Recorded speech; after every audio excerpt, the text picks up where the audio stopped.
factories or whatever, which are compatible environmental issues.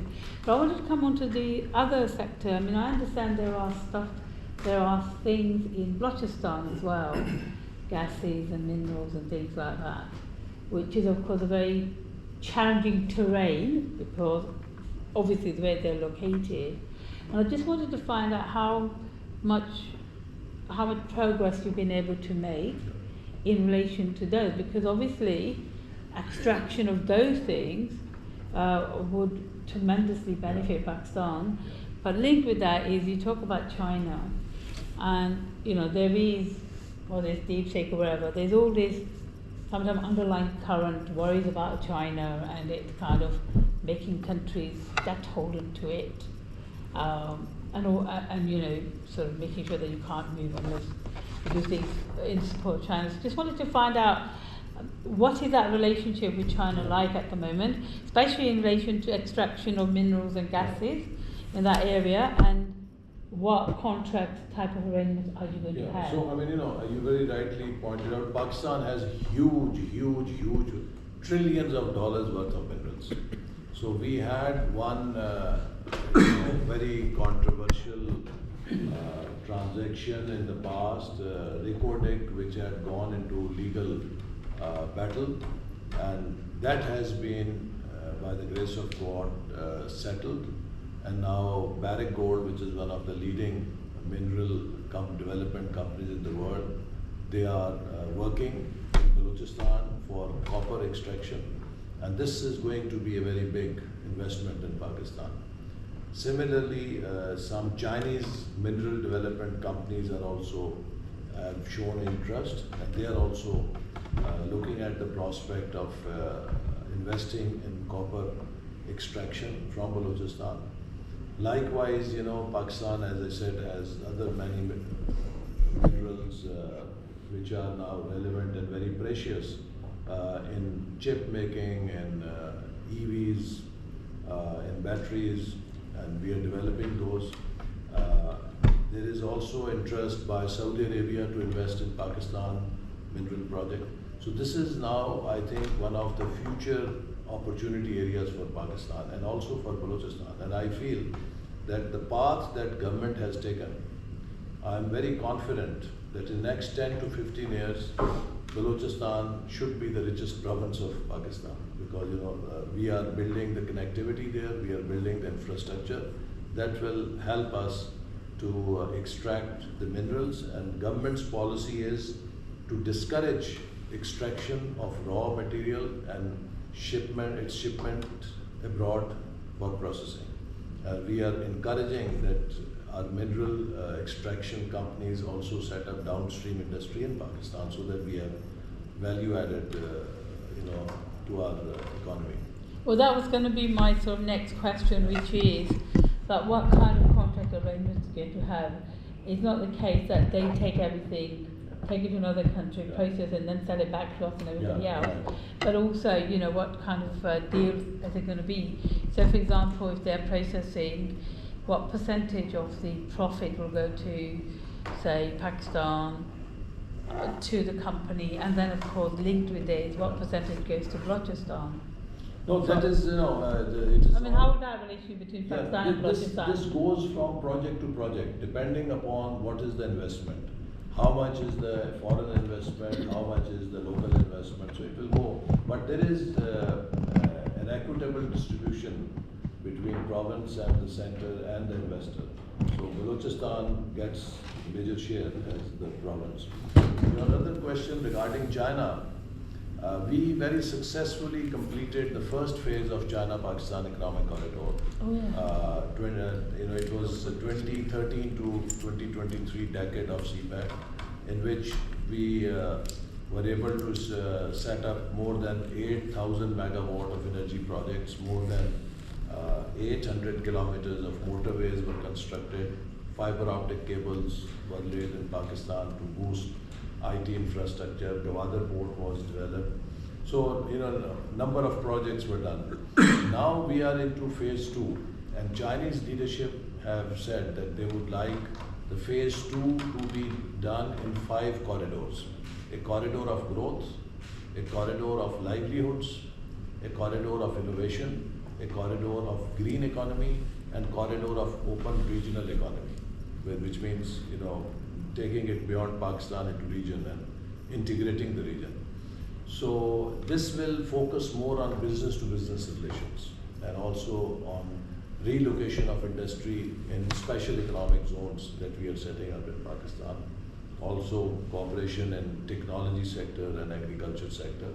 So we think that this will be now also a major contributor towards helping us achieve the goals of Udaan Pakistan. Can I just ask just a question related to that? One hears conflicting messages about CPEC and Gwadar in terms of, is it really going to benefit local communities? And I read very recently that even there are restrictions being placed by the Chinese on, in terms of fishing, to the fishing communities and all. So I know that there's always misinformation out there, and then there's the reality. So I'm just trying to get a clearer understanding of where we are. Can you also add that there are folks going, you know, maybe fake news, but you know, there is a lot of talk going on that China is not happy with Pakistan. I understand this when the CPEC started, it was, you know, there was a lot of excitement everywhere, you know, then it slowed down. Do you think, are you happy with the progress being done so far? First of all, let me clarify that Pakistan sees four major strategic partners in its economic agenda: China, EU and UK, USA, and Gulf countries, GCC countries. So these are the four regions with which we have very strong economic partnerships. For example, with the EU, we enjoy GSP plus status, and the UK used to be part of EU, but now has almost similar, support from Pakistan. So UK and EU is an important trade partner for Pakistan. Similarly, USA is an important trade partner for us. And also, we look at UK and USA as two destinations where we want our best and the brightest boys and girls to be educated, who will be our future leaders, because both UK and USA have world's top and the best universities. So we want to have access to these universities so that we can give our youth an opportunity to acquire best leading edge knowledge. With Saudi Arabia and GCC countries, we also have very strong partnership, economic partnership, and a very reliable relationship based on trust. They have always stood in Pakistan. So it is not, a relationship with China is not an exclusive relationship. It is a relationship which is inclusive of all the important economic partners of Pakistan.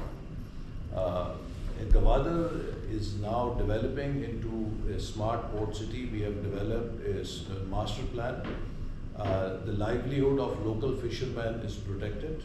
The government recently gave them very hefty grant to upgrade their boats so that they can do their fishing more efficiently.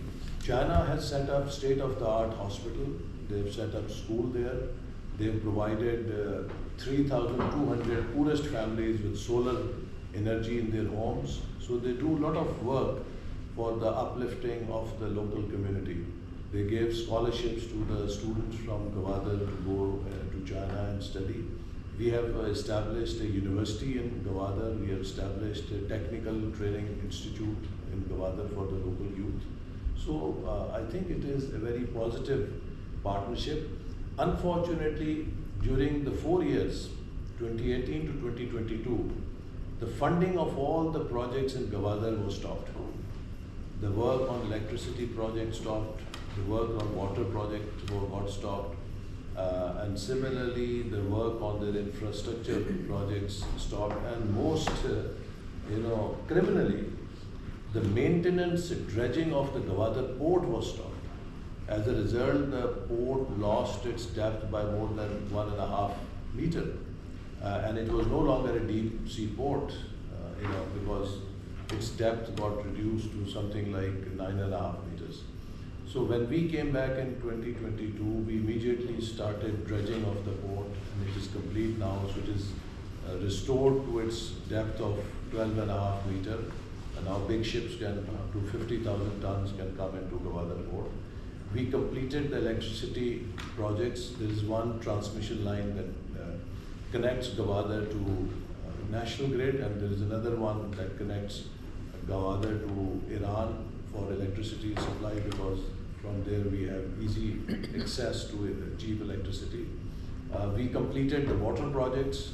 There was problem in water supply in Gwadar. Now there is no water supply problem in Gwadar. So all these stories developed during that period when the work was stopped on Gwadar projects. But now in last 2 years we have fixed water problem, electricity problem. We have completed the road projects. Recently we have inaugurated a state-of-the-art airport in Gwadar, which is built with a grant from China for $200 million. It's a very good state-of-the-art new airport. Where will the flights be from? Just Karachi or Lahore as well? Yeah, it will be domestic flights, but very soon we are connecting. Gwadar has very strong link with Muscat and Oman also. So they will start an operation from there, and then gradually also to other regional airports. Yeah, so I was actually more concerned about internally within Pakistan, Yeah. people being able to travel. Yeah. So there will be flights from Islamabad, Yeah, Lahore Islamabad, is Karachi. There is a regular flight from Karachi Karachi to Gwadar. Yeah. already. Yeah. But what about from Islamabad, Lahore or Faisalabad? Yeah, they will now start soon. Yeah. Okay, thank